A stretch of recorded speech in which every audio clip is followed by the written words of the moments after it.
ค่อยมาแต่บ้านนาย้อนก็มาก็เห็นหนูหน้าอยู่หานนี่ทุกคนแล้วก็พบ ค่อยว่าไปขึ้นรถนี้มื้อไปเฮ้ย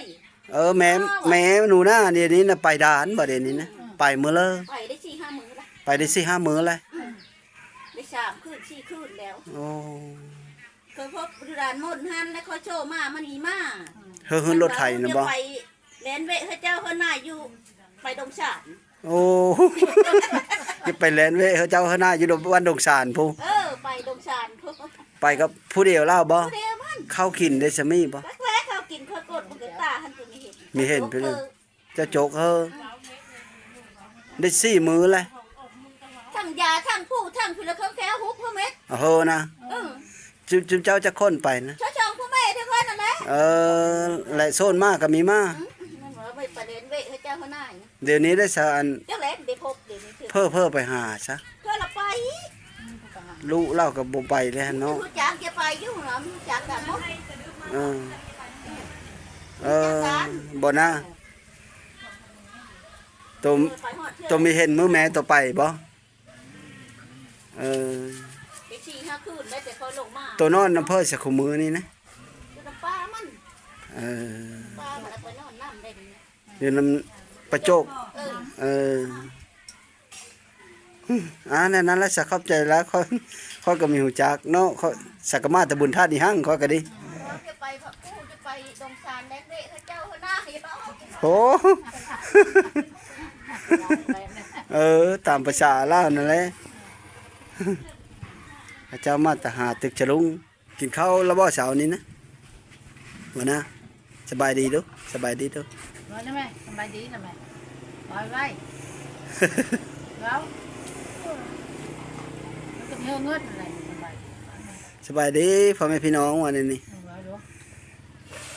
rồi vai ngớt đi ao khăn đục thành đây ngớt gấu nè mày rồi vai gấu chiều chiều กินแล้วบ่ข้าวมื้อนี้นะข้าวต้มน่ะได้ข้าวต้มยุงเห็นกินแล้วบ่ เขาเป็ด กินข้าวเป๊ะเว้าข้าวต้มมีถือเนาะข้าวเป๊ะเพิ่นผัดลงเห็นผัดมีได้นุ่งเสื้อขาวมันหนาวบ่ เบิ่งไม่ใช่เขาเลยนุ่งเสื้อขาว ฮะ นุ่งเขาเลยนุ่งเสื้อแขนยาวเลย เขานุ่งเสื้อแขนยาวเอามาเสื้อตัวนี้นะคือไม่เห็นนุ่งจักเธอเพ้อเฮินนะ ก็ สาวกองเฮอเราดูแลเธอสาวกองที่จะไม่เห็นเราเฮอแต่ละมื้อ ที่หิน mà xưng cho nên bật cầm hơ già già chuột คือด่านหมด ด่านม่อนนั่นแหละบ่อนแม่ตัวผ้าตัวไปนั่นแหละถ่ายรูปมาติดอยู่หั่นโตขึ้นมาตรงเฮ็ดแล้วมีเห็นแม่โตนั่นนั่นบ่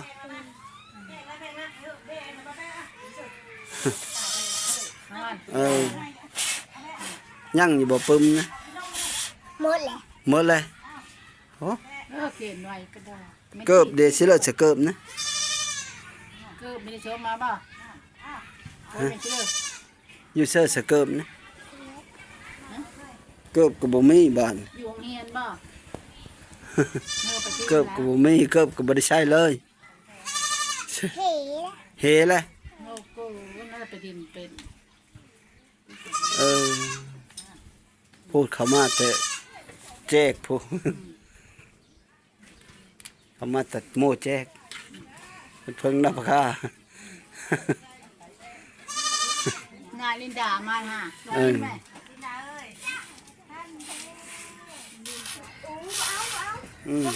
อิ่มอยู่บ่กินข้าวแต่ละมื้อนะนอนนะเพิก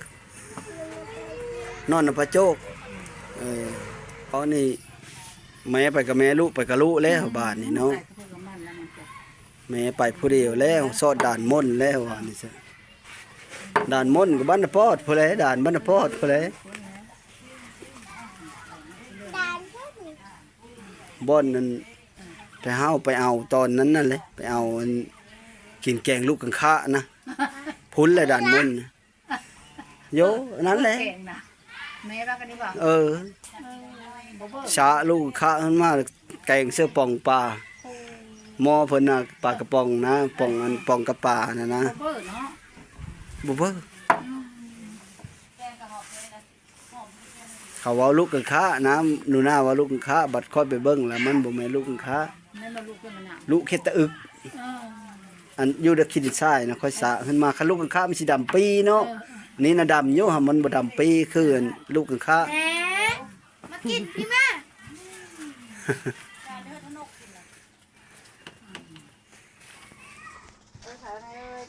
เว้าด้วยอัน ฮัลโหล ฮอดคันเลยแล้วเห็นหนังสือนั้นได้อยู่บ่ฮะเว้านำน้าบ้าวพี่มั้ย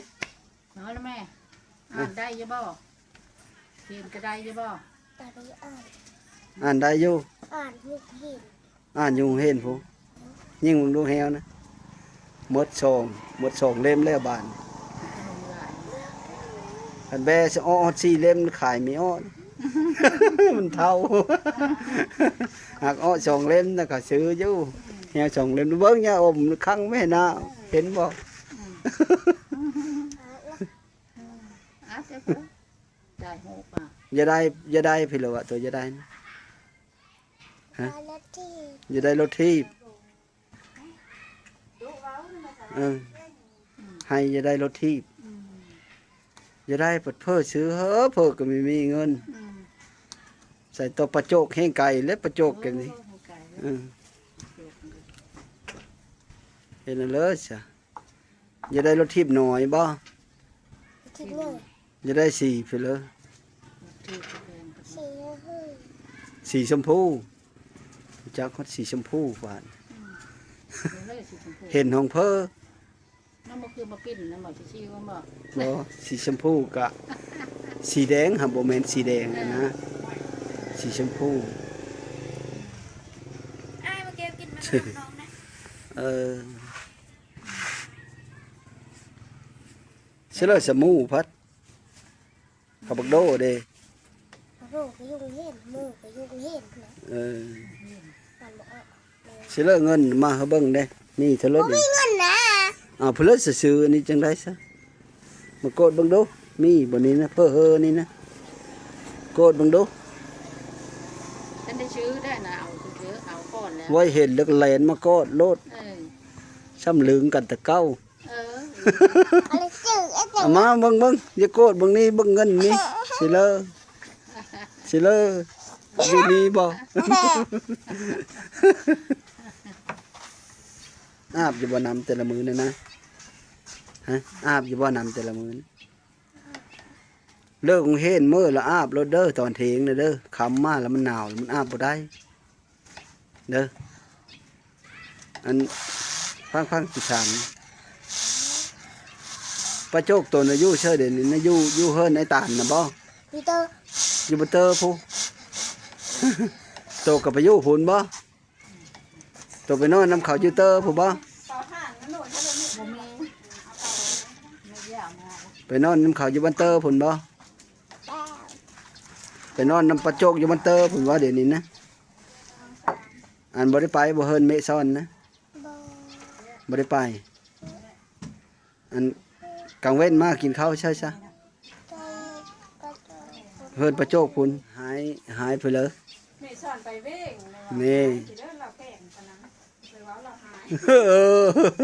เราให้แป้ง เมซ่อนมีอยู่เมซ่อนไปเว้งจะได้บ่เงินจะได้เท่าเลย แล้วก็ 2,000 อลินดาอย่ามาปานนี้ด้วยนะขนมอันนี้น้องแม่ บ้านก็เขาได้จุ๊บ เบอร์พันเอาเลย เอาสิมึง เรียกมีดและขนมนะ ทานไปแล้วสิ อืม มาเพื่อเรียกขนมนะ อื่นไปซื้อที่ได้ เออ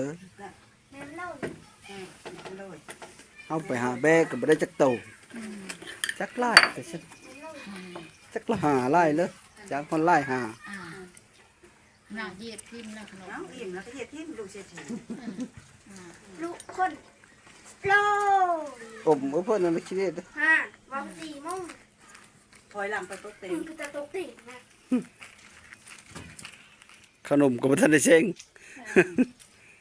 คอยอ้อแต่หนูหน้าหั่นแล้วก็คอยก็มาเพิ่นไอ้พงทุกคนมาถามข้าวไอ้พงก็ไข่ได้แล้วล่ะว่าเดี๋ยวนี้นะ ใครได้เขาได้ยังได้ ฮ เขาก็บ่ได้มาดนแล้วไม่ได้มาแต่หึงเลยไม่ได้มา หยาง ทำข้าว ได้ แล้ว เดี๋ยวนี้นะ หยังได้แล้วเนาะ คัดได้เห็นนี่ก็คัดอยู่นี่จ้ะ หอบโป้งหอบทีบเลยแล้วเขาก็บ่ได้แว่ได้เพิ่นเขาปล่อยมันละหยังมากก็มันมี ไป แล้ว ไปชิเลอลูกนี่จะน้อยลูกจะดอกแล้วก็ไม่อ่อนบ่มาเอา ไปเลาะมามันมีทึนมีห้อน แก้วบักไม่นอนนะ มือนอนนั่งได้3วัน มานอนเขานี่คือ นั่นน่ะ นอนเชื่อว่าน อนที่แก้วนี่บักนูนั่นแหละ ไม่กินข้าวน อนนั่งบักนั่นบักลูกสม หนูหน้าน่ะบ่ ดูหน้านั่นแหละ มันมีไปได้ไปนะแม่มันเดี๋ยวนี้มีไปได้ยา มีไปได้เขาบอกล่ะ เมลเอ้ยกระปุกแล้วแหละ แกงเคิงมาปุ๊บแล้วมันก็ปุ๊บ มันให้เหาะหอบอยู่นำกลางบ้านแล้วเขาเอาหามาหา ปุ๊บ แม่ แล้วก็มันไม่พูด เอาอยากกินข้าวกินน้ำอีบนเธอไปเวกอีบนผัดพี่ชาวบนเป็นน่ะ เราไปบุญธาตุบ่ บุญเฮิด ไปบุญเฮิรน เออ นี่ แบบบุญเฮิด มีติเล่าแล้วเราก็ลุเฮาไปก็ไป ไปมันก็ นั่นแหละคันเราอยู่นั่นไล่กินได้กินเขาก็ดิชงเชอ อัน กับ นี้ เรา นะ ซัก ลูกเขา เฮิ นอ ร นน่ะนั้นแล้วเดี๋ยวนี้น่ะ ก็ เพ่นแล้ว นอน อืม ไปพัดข้าวนี่ผัดเป๊กอี ไปเบิ่งก็ แล้วไปเบิ่งนี่จ้ะ นี่แหละแต่ก่อนนั้นเฮิรนไอ้ผงก็ดีแต่ว่าเราก็บ่ได้อยู่ทั้งเฮิรนเราลงอยู่แตหลังเขาก็มามื้อนี้ก็มาเบิ่งเล่ามาเจาะเบิ่งเล่าเป็นนาเลออาการเล่าพี่เลยนะถือว่าไข้ได้แล้วบ่เล่นนาเลอก็ค่อยก็มาเบิ่งแล้วก็มีอันสองใหญ่เพิ่นเยอะมากคือสาบุญบ้านเฮาเพิ่นว่าเพิ่นสิมาแล้วก็ค่อยก็สิออกไปรัดเอาเพิ่นละมาเบิ่งไอ้ผงนี่นะเป็นเลยก็ติดตามเบิ่งนำกันทุกคนไอ้ผงสิเด้อไปหา ให้โทรอีกหนึ่งแล้วกับวันนี้ไม่เท่าเลย กินไปหากินได้แล้วเนาะ หากินได้นะ อีเวนต์ไม่ได้อีเวนต์เสร็จทำให้รูปแล้วนะมันหลอดนั่นดิ เขาดูดบ่ มันหลอดอัน กินข้าวสักกะยา ข้าวจะมันนอนนี่ ดีแล้วบ่น่ะใช่เนาะ อย่างใดเลย พ่อไปได้น่ะนะเนาะเมียนชาติแข็งแรงแท้ ท่านเอสไปหาเงินไม่ได้เลย ไปรับจ้างสิยังบ่ได้ โอ้ท่านอะไรเถอะทีนี้ อืมเห็นเลยว่าฟัดเข้าละขาดอีบ่ ครับข้าวราคาที่เลยมัน ขาดป่าช้ำดิมัน เออ ตั้งที่ลุงกะหน่อคือนี่แม่เนี่ยคือจะเอากระโต๊ะอันนี้กะเอาขี้ดิน อืม ได้ค่ะ แม่นเลยได้เนาะพอได้กิน อืมไปหากินฟัดเข้าหลุดพิษล็อก ที่เราขาดเราขาดยา อืม ขาดงามเนี่ยไปซักยาอีกซักเว้นเว้ยอย่างใด ไปสักอยู่บ้านเวงสักยะ 4,800 4,800 เล็กเดียว4เข็ม ปะ แล้วก็อย่างใดแล้ว สักยาไปเลอะนั่นนะ ขอจะถาดแล้วยาชักงูชักควาย อย่าชักโง่ชักควาย ชักกระจายชักนะไม่ใช่ไหมเอาเพลงนั้นละรถ10รถ5,000รถ6,000กับขายจ่าย10รถนะตัวเอ็กซ์เรียนอย่างใด เล่นแล้วจังได้เงินนั้นซะ ขายเช่าเงิน ขายเช่า เช่าเนาะผู้ร้าย โอ้เช่าว่าเยอะเอ็ดเฮิรนน่ะขายเลย แต่ไม่เรื่องสู้ เออ ขายเช่าทางเช่านั่นแหละตลาดนึงก็ไปชักยา โอ้ก็ย่ามันเลยเนาะดี ชั้นสุดท้ายนี่ก็6 เซนรับมี9 เซน9 เซน8หมดเลยนะ ผู้เจ้าดีเป็นพ่อได้เนาะแม่นเลย มันวายนี่ตายเลยเท่าไรได้มาเหินนะ เออ ตายก็ยาชนะ กินหล่นปลาซิวมื้อนี้น่ะเนาะ สินค้าก็ลดไปซี่ มีได้คลำปลาซิวนะ พลังใช้งูทั้งควายแต่ว่า คลำตะโง่ตะควาย ชีหมูให้กิน หมูมีให้กิน กินได้แต่ปูป่า โอ้ ปีนี้นะพลังหน้าสันนั้นนะคะเฮ้ยจากยาเขาจ้ะ โดย เฮาก็บ่ได้มาแต่หึงเลย เลยเอาไปอยู่ทั้งเลยเด้จะหมออยู่ดีสู้เลยแบบหนังนาย บ่ ยางเห็น มัน ไปทาเลยได้ป่ะ มันอันนั้นนะก็เขาจะไม่ได้มาตานตีนอย่าตีหนูหน้าต่อหน้าต่อตาคอยหายสีหน้าฮอดคอยแล้วคอยก็โยคือกระดากระดอคอยก็ระเบ้ยมีเยอะมานะแล้วก็ย่านถือลุลงเขาคือเอานั่นแหละระวังแม่มันก็พอพูดแล้วมาแต่ละเธอก็ดี น้ำตาลมันก็เนาะ จะไม่ฝอยแลดลงมาแต่เทิงเฮิรนผู้มาญาติเอาน้องดมือคอยเนี่ยจะตีเนี่ยคอยก็ดึงเอาปิ่นเว้นอ้อมคอยจะตัดอยู่บัดคอยเว้าแล้วก็สีหน้าคอยพี่น้องตอนนี้ไอ้บุญเพิ่นก็มาฮอดแล้ว เพราะเพิ่นมาหาไอ้ผงนี่นะคอยก็หาเลาะซื้อแบก็บ่ได้จักโตก็เลยมาหาไอ้ผงนี่ก็เฮ้ยไอ้บุญเพิ่นมาเบิ่งน้ำสภาพครอบครัวไอ้ผงนะสบายดี สบายดีเด้อ เลย มา2 คนนี่บ่ โดย ลูกชายบ่ โดยแม่ ลูกชายก็ใหญ่ซ้ำแม่เลย ก็ว่าสบายดี สบายดีครับ เอาเปิดกล้องเลยล่ะ ช่องน้อยแล้วกับแม่น รายการยังน้อยคือกันแต่ว่า เดิน เอามาถ่ายกะอันเชื่อมีผู้ใหญ่ใจดีเพิ่นมอง เดิน ห็เนาะ เลย ใช้สาเรือนชานเพิ่น พุ่นแล้วไปเฮาไป นี่บ่ เฮาไปเบิ่งนํกันเลยพุ่นหน้าหลังตัวนั้นเลยนี่นะแม่พอนี่ จะไม่ดีจะไม่ดีจะไม่ดีมีแห้งลูก เออ ต้มยาแหน่ค่ะ โดย มาพูดไทย เพิ่นตั้งชื่อไม้ว่าบ้านต้นโพสี อันนี้ลูกสาวน้ำมาใบแกงแดงเพิ่น อันนี้บ่เฮือนน่ะ บุญมาเบิ่งเพิ่นไอ้ผงนี่เด้ลูกชายเราก็อยู่ นี่บ่เฮือนแล้วน่ะ แม่นอันตูบตัวนั้นเราค่อยมาเฮ็ดซอยเรา โดยมีแม่นนะเงินค่อยก็ได้เงินผู้ใหญ่เพิ่นฝากมาได้500 บาท1,000มาซื้อแป้นเล่าเพิ่นไปเชิกชากโคมเพิ่นแม่นี่ อันผู้หันน่ะซื้อน้องอันนั้นบ่น้อง เท้าต่อย เขาต่อย นั่นก็ลูกแล้ว ลูกเล่า ลูกเล่า แล้วมีลูก หน้าเพิ่นก็ลงไปแล้วนะเสาแล้ว น่ะ อันนี้บ่ไปดิ มาแล้วเด้นะนี่แหละผง นี่บ่ โดยเพิ่นนั่นแหละ หน้าเพิ่นแม่จะซอยกันหน้าเพิ่นแม่ก็ตัดยาก เราเห็นแล้วกาเรามา โอ้เพื่อนอยู่ที่ไปขึ้นเทิงเพื่อนพุ่นไปเทิงเพื่อนเจ้าบ่นี่ แม่น เบิ่งไป เจ้าอันนี้เลย ไปขึ้นนั่งอยู่เทิงเพื่อนพุ่น ขึ้นหนังนี่ทั้งเฮินก็เฮิน ไปขึ้นไปน้ำกันบ่ไอ้ โต๊ะขันไดแล้วมันอะไรอย่างเงี้ย เบิ่งได้มันหักได้ ว่ามีฮักอยู่ฮักมีฮัก มีหักบ่นี่นี่แหละดีแล้วพงเอ้ยมาฮอดเลย น้ำกัน สาธุแล้วค่อยก็ดีอย่าเฮอ เฮิงมันยุกคุกคิกเล่านั่นเลยอย่าทิมตัวเลิกก็สิได้ จะได้ยังไงก็คิดเนี่ย เฮิงเล่าก็ดี อันนี้ลูกบ่สบายดีอยู่แหละ สบายดี ซื้อได้เจ้า เท้าต่อย ปีเจ้าได้ซื้อได้เจ้านะน้ำผงแล้วเป็นยังตะกี้นะ เล่าเป็นรอยโซ่จะเดินหก ลูกมีจะคนอันนี้ 2วันมันเป็นเพศนั่นแหละ ใช้สบู่ ผู้หญิงผู้สาวงามปะนะหาเล่าลังอายเรามีเฮากอง โอ้เราไปใช้นะ ไม่ได้กินเลยเด้ไปนี่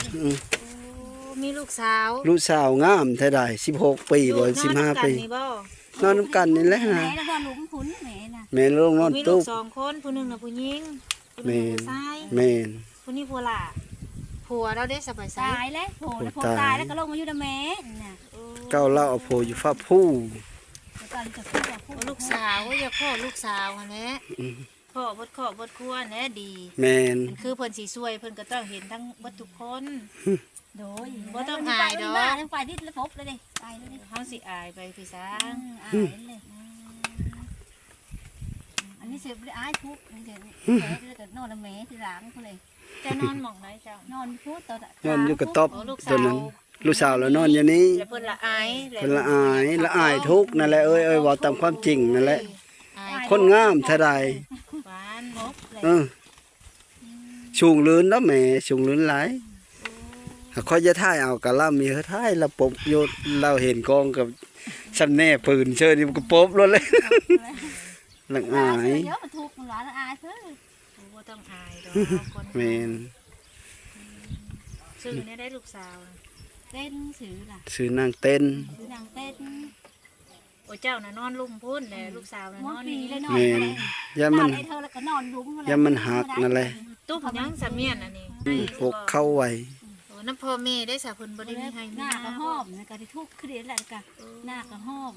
พ่อแม่ก็บ่มี เพิ่นพ่อแม่ก็บ่ได้มี ผู้หาเงินหาค่ำเฮ็ดเฮิรนเด้อพ่อแม่นี่น่ะตายคันเล่าไม่ตายนั่นแล้วเฮิรนหลังนี้ ได้ นะ ก็ได้เลย มาก็มาท้องที่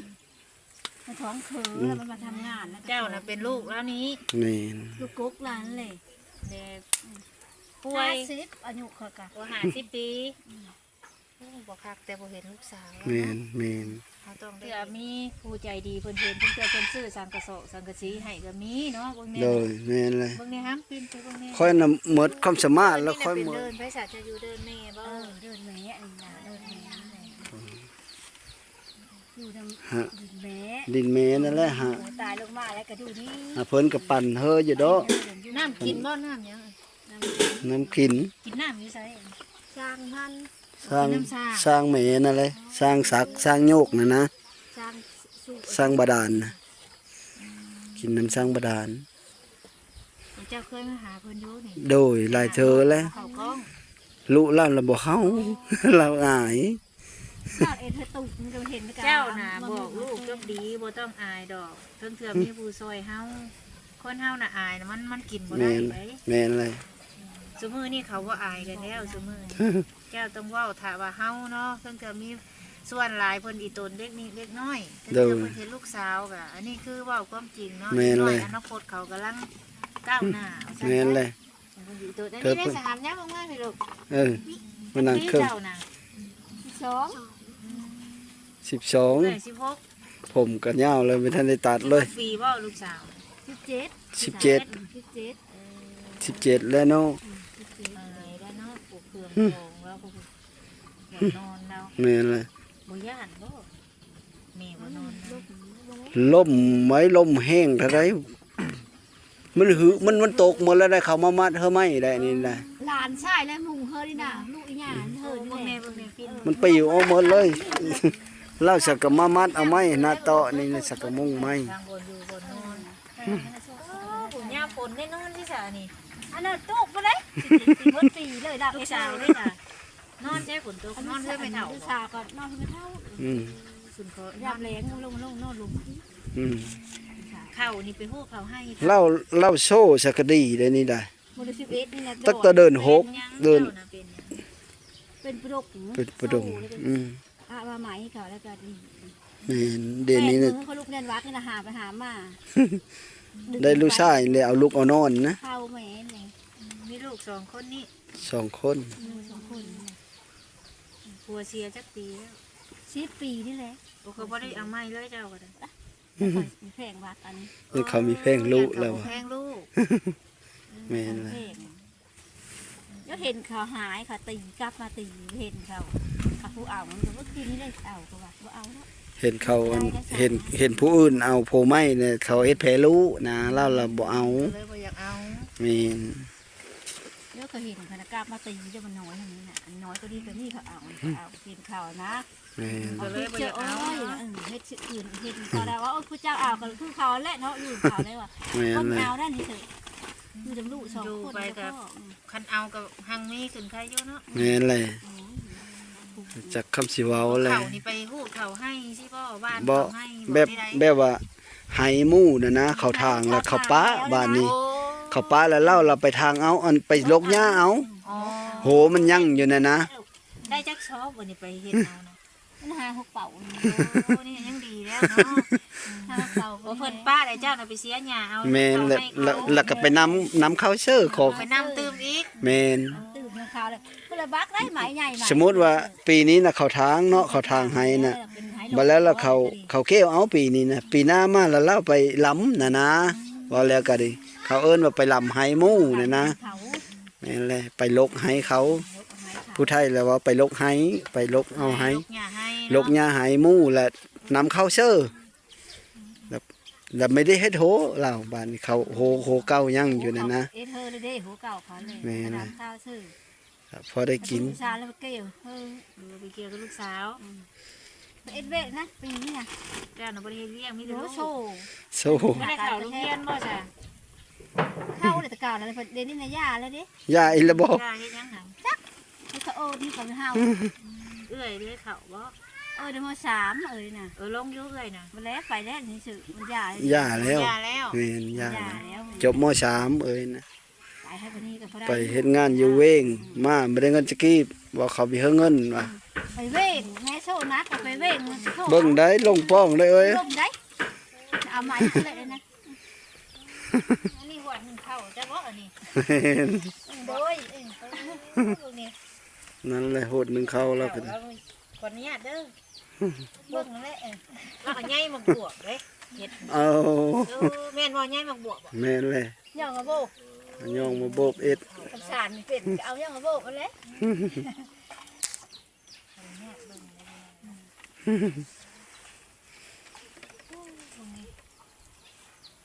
ช่องชิลุดใส่หัวได้ที่นี่เนาะ โย เขาสุกเขาน้องทำมาบ้านแล้วเขาไปบ้านเขาแล้วเขาสุกเพิ่ม บัดย่าฝนเนี่ยเขาคือนอนเรื่องไม่เท้า ชิละม้างเลยน่ะ มาแล้วม้างนั่นแหละ บ่นอนเอ้ยแหละน่ะบ่นอนลูกสาวนั่นแหละ เป็นผู้สาวแล้วเพิ่นอาย โดยเพิ่นอายเพิ่นมีอายกอง กินข้าวกับยังสามื้อนี้ ประทุกประน้อยเขาแล้วก็หน้าเขาไม่มีอ๋ออยู่มองหัน อืม ผู้เอิญให้ได้กินลูกไปที่นี่เลย เจ้ามาบอกเลยปุ๊บแล้ว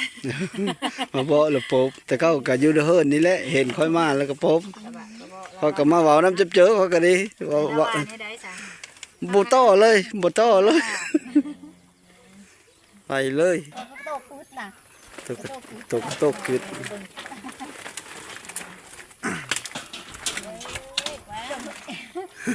เสียเลย ปลาซิว โอ้เป็นตาแซ่บอยู่ได้ แต่แซ่บอยู่ดินี่บ่ใส่ผักกระแยงน้ำเนาะ อุปซิว นี่ทุกจงมาอีนี่แหละนะ เอาจงไว้เฮ้อเอ้ย ให้ลูกสาว แม่นจงไว้ให้ลูกสาว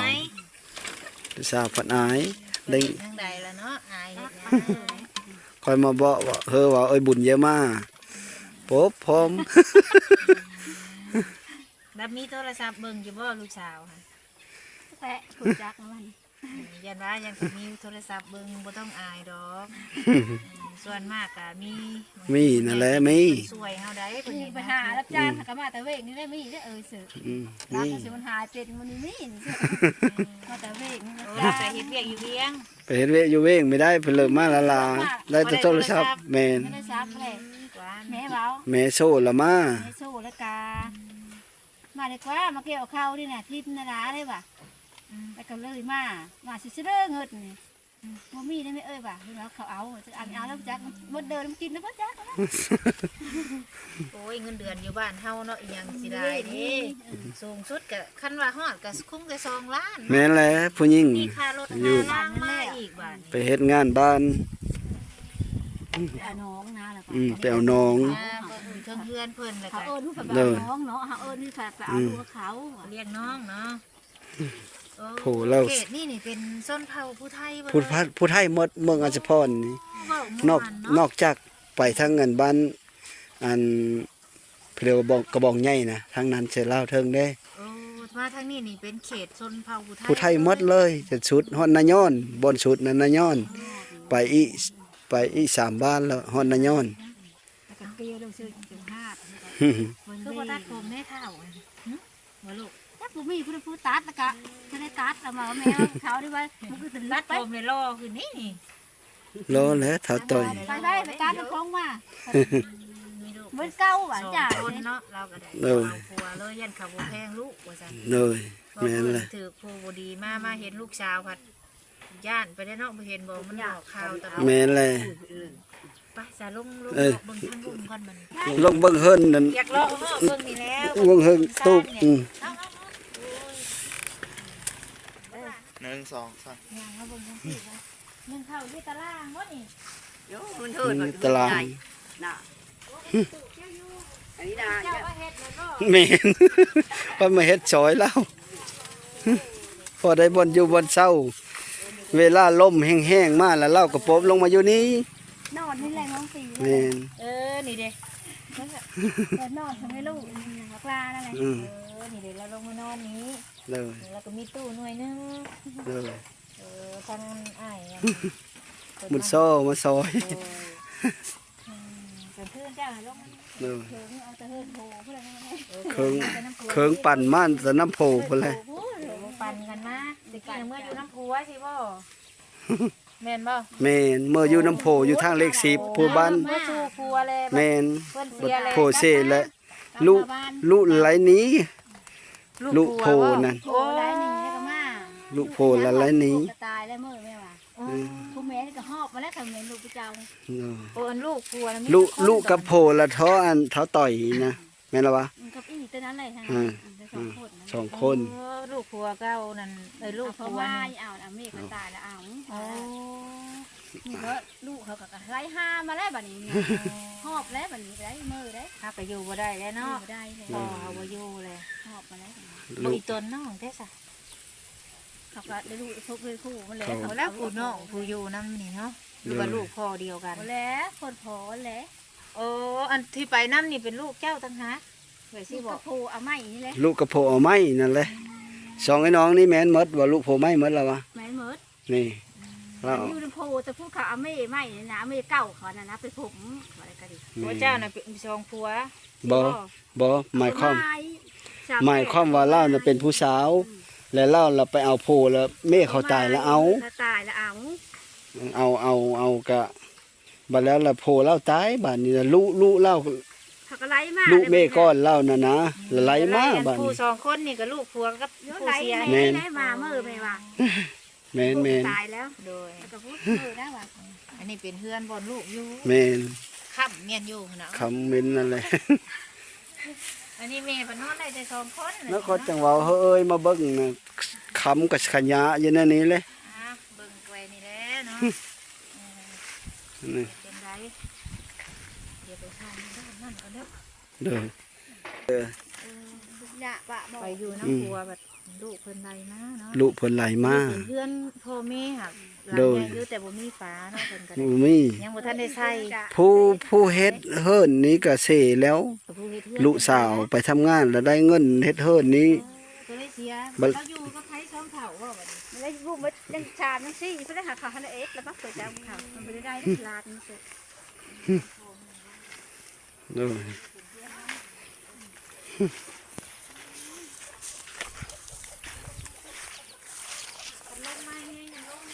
เด้อ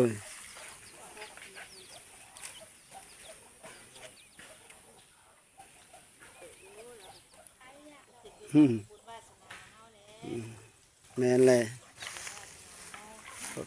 เลยนี่ มาก็คันว่าลูกสาวอยู่เนาะเฮาก็ยังสิอีกแบบนึง แม่นเลย เฮาก็ได้ซื้อแต่เดี๋ยวเฮาซื้อนี่มาฝากมาต้อนเจ้าโดยคันว่าเห็นลูกสาวคือสิลมเบิงลมกำลังลมเบิงเนาะแล้วสิ แม่นเลยบ้านหัดลักอายเสียนะนะมันเว้าบ่ได้ ก็อาย แม่นลักอายทุกยะ เพื่อ นี่ น แห ห ละ ลายซุมื้อนี่ก็มีแต่เขาเจ้าไปซอยเด็กน้อยผู้ดีกำลังขึ้นนี่แหละเขาเจ้า เด้อ ก็จะนอนที่เฮิร์นี่เนี่ยเรามาแล้วก็พบลูกนี่เนาะ แต่มีอย่างหลายเด้อเฮาช่วยเหลือเบื้องต้นเด้อนี่เด้อเอ้า พอได้ซื้อแต่แป้งโน่กิน โดยเจ้าก็ให้สู้ๆเด้ออยู่ดีมีแห้งคือกัน โดยโอ้ยขอบใจนำเอ้ยหลายๆ ที่แวะมาเบิ่งดูเฮอเบิ่งน้ำกันนี่แหละ ได้ทุกอย่างเนี่ย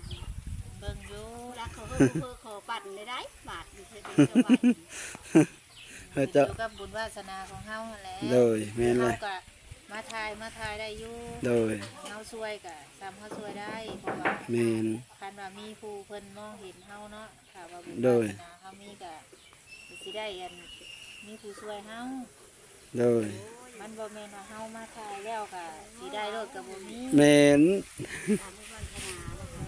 ตามบุญวาสนานั่นแหละ ก็มาครั้งแรกนี่ก็ได้ อืม ถามมาอีกถึง เด้อ นึกไกลดอกมันบ่เคยมาจักเทื่อเด้ เด้อ บ่มาใกล้ได้เสร็จ ก็ขอขอบอกขอบใจนำพ่อแม่พี่น้องเด้อที่เฮามาติดตามรับชมก็ขออยู่ดีมีแห้งขอโชคเข้ามานเฮาลำเฮาโลยสุขูสุคนสบายดี